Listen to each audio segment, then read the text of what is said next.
Hannah, thank you for joining me today for our Women Who Make It Happen series. Thank you for having me. You're welcome. Could you give an introduction into you and then a little bit about your career to date? Yeah, so I'm Hannah Soulsby. I am a risk and compliance specialist and I work mostly in the kind of fintech arena. I've been working in London, in the UK, and managed to get some experience in the sun in Australia.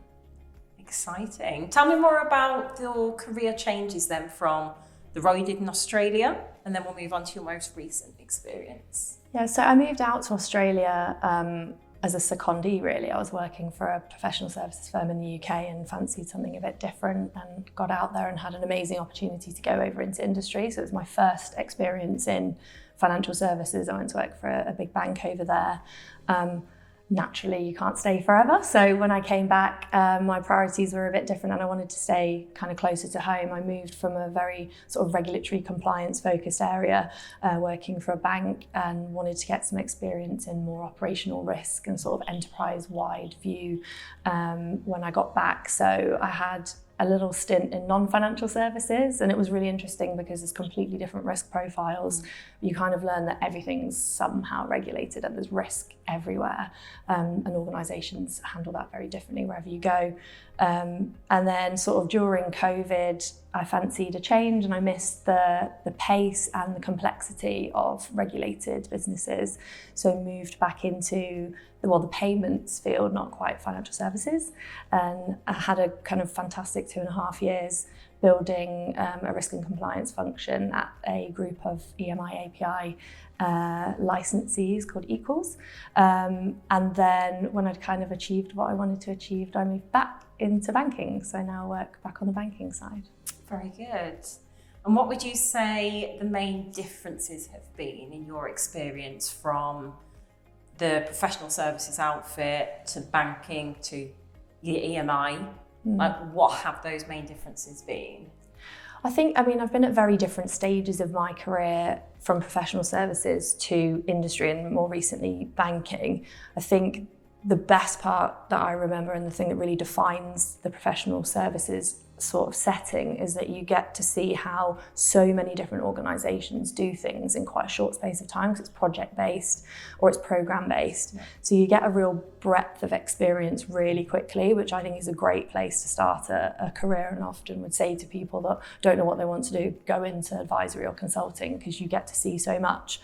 And then the kind of banking space, it depends. I think it really depends on the size of the organisation and maturity. So you see there's a real big difference in the big bank setting where everything is established. To be honest, people they've gone through the crises and they've had their fingers burnt and it's been in the news. And so there's lessons learned from that.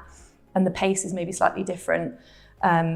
And you compare that to the kind of modern fintech neo-banking space, and it's, I think pace is probably one of the bigger differences. What motivated you to get into financial services, or maybe more so the change from big banking to the fintech mentality? What was the catalyst for you? Yeah, so people often talk about big banks working in really siloed ways because you have big teams focusing on maybe a single risk type, and kind of seeing more in like the kind of challenger bank space. That wasn't my experience, but I kind of was attracted to the idea that I might be exposed to more in the more kind of agile, digital startup scenario. So often, you'll see people leave a bank in a relatively senior role, but be given much more responsibility because the organisation you move to is smaller. So for me, it was an opportunity to kind of develop skills in that space and take on more leadership kind of responsibilities, really. Yeah. Let's just come on to leadership that you've mentioned. So the transition into the smaller fintech entity. So what made you want to take on a leadership role in the first place? It's probably a combination of things. I like the idea of being able to effect change and have an influence on the way an organisation works. I kind of wanted to have more responsibility in terms of developing people. So I'd had I think I've been very, very lucky compared to some people where I've had some excellent people sort of in custody of my development as my managers over the years. And I kind of wanted to see if I was able to do that. Obviously, coming with that is all the kind of technical skills that you learn in terms of, well, it's less technical, but managing stakeholders and all of that kind of thing. But I think mostly it was to have a bit of an influence on the direction of travel of a compliance function for a change. And for your teams, either now or historically, how would you describe your leadership style? Oh, that's a good question. I think probably invested. As you go through the ranks, and I think everybody says this, but you kind of pick from your managers what you've enjoyed and what has helped you develop and what, the type of manager you really don't want to be. And so I've tried to live the values and that managers I've had that I've enjoyed working for. So I think I've always focused on trying to technically develop people that work within the space that I'm in. So that's making sure that you can walk into a room and know what you're talking about. On the kind of then more slightly like pastoral side, which is how is work bringing them the kind of fulfilment that they want? Is there anything else they need, and how can that be supported?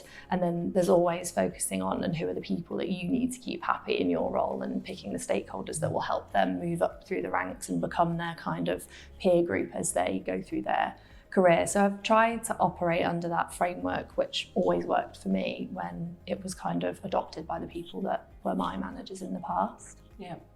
And I guess, like, having been in the industry as you have, you've seen some changes, as have I, working predominantly within financial services and navigating those changes certainly with regulation, evolution, but also I think the attitudes towards diversity or the attitudes towards we have to change. It might be as recent as COVID with hybrid working. Mm-hmm. So how have you dealt with some of these changes in recent years where it's been more prevalent?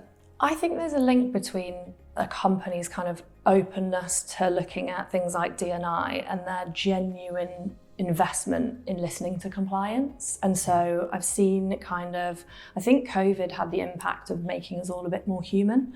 And that, I think, has washed through into D&I and things like that. And certainly at Equals, if you go and listen to the CEO talk about what the priorities are, there was always a mention, alongside things like D&I, there was always a mention of taking compliance seriously. And I do think part of that is that making us all more human that happened in COVID, because I think compliance in that setting anyway was sort of seen less as other, like kind of, compliance is for compliance, whereas actually that business had the attitude of compliance is for everyone. We all need to be doing compliance. And I think there's a real link between the two. Yeah. I mean, talking about D&I, how have you found, maybe in previous roles, the D&I process hiring for your team, or what challenges you faced? So I think I've generally had good experiences in that the companies I've worked for have picked partners that have a strong commitment to having fair recruitment practices. And that makes a real difference. I think compliance and risk at the levels that I have been recruiting at, there's a real breadth of knowledge and experience that can be valuable in roles. So you do tend to see there's not a kind of the same profile of candidate when you're looking for roles. So it's kind of like fortunate and a bit of a privilege really that we're in that position. I'm not sure if that would be the same for every discipline in a fintech or a bank. But I do think the kind of key, the challenges were never there in terms of finding different candidates. But I think that was because of the partners that have been used, and also the kind of heads of people that I've worked with have been invested in making sure that there are fair hiring practices, and we're inviting diverse voices so that we don't end up with, an echo chamber and things like that. So I think I've probably had a pretty positive experience in that space. That's good. And being a woman in leadership, mm-hmm. obviously the main reason why we host these series. For you, how would you define maybe like the key to your success for your career thus far? It's probably a combination of things. I do think I wouldn't be where I am if it weren't for people that really invested in me early on. And what I learned through the positive experiences I had with the first partner I worked for at Deloitte, where I started out, and then my next jump after Australia into Macquarie, was when I was in the interview process, both times I thought, I want to work for you. So obviously you want the role, or you think you want the role, otherwise you wouldn't apply. But where I've picked roles where I thought, that's the person I really want to work for, they've given me kind of the biggest proving ground. And those people have then trusted with more responsibility and things like that. I think the focus, kind of like I mentioned when we're sort of, developing juniors, there's 3 strands to it. There's your technical capability, like knowing the regulation, knowing frameworks and things like that. There's your personal development. Are you fulfilled in your role? And are you managing the people properly? And I think having managers that have helped me develop all 3 throughout those kind of the last 12 years has been really important. Plus, I have to say I've probably only got the jobs I've got because I got the ACA. It seems to be a ticket into an interview process. So I'm very grateful that I pushed through doing that when all my friends were out having fun. After it pays off. Exactly, yeah. Clearly, Hannah, your role now in your current role, again, director level. So, and this is more in a startup entity. So, if we look at the success factors for you and what you'll be doing moving forward, then how is that role kind of evolved throughout your career to lead you today to take on this directorship?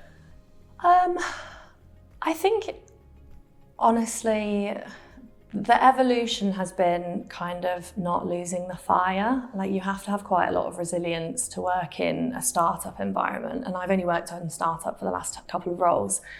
So I think you really do have to constantly push yourself. I can't say there's been a time where I've ever been able to just relax and, luxuriate. So there's hard work involved in all of it. I think the success factors that have got me here have been being quite strategic. Like I mentioned, picking roles where you really believe in the person that you're going to work for. I think that's like a magic test. And then the things that I've maybe done that will help me in the role I'm in and how I will hopefully be set up for success in the role I'm in is learning from great leaders. And I think you have to be quite self-critical, as in you have to take your ego out of things a lot of the time. Startups move quickly, there's a lot of big voices, everyone has great ideas. And so the more you can kind of think logically, you'll get a lot of feedback a lot of the time, and it's not personal. That's, I think, a really big key in this, especially in the startup environment. Yeah. Well, if we can end on, because I think there are some really good points there, if there were one piece of advice that you would give either to your younger self or female talent coming through into the industry, what would that be? I think one thing I wish someone had given me more insight into is the value of your network. 12 years ago, it was maybe a little bit more kind of male dominated, and it was a little bit more stereotypically what people think in professional services and banking. And we maybe didn't feel as comfortable in those spaces. But, as women and with all of the everyone we know, regardless, I think use your network and develop strong relationships with whoever you're working with currently. But, go to industry events, go to roundtables, meet other people, because like your network, exactly. Well, that's one piece of advice, get to an Interquest roundtable. But like leverage your network, develop it, invest in it, and then leverage it. Like kind of, it might just be to ask a question that you're not understanding at work, but it might be to find a new challenge or whatever it might be. Yeah. I think I'd wish I'd focused on that a little bit more when I was younger. Well, I think that's a great piece of advice, because there are so many now as well throughout compliance, payments, or the risk excel. So absolutely. Well, thank you for sharing an insight into your career. Thank you for having me. We'll leave on that note of use your network. Thank you.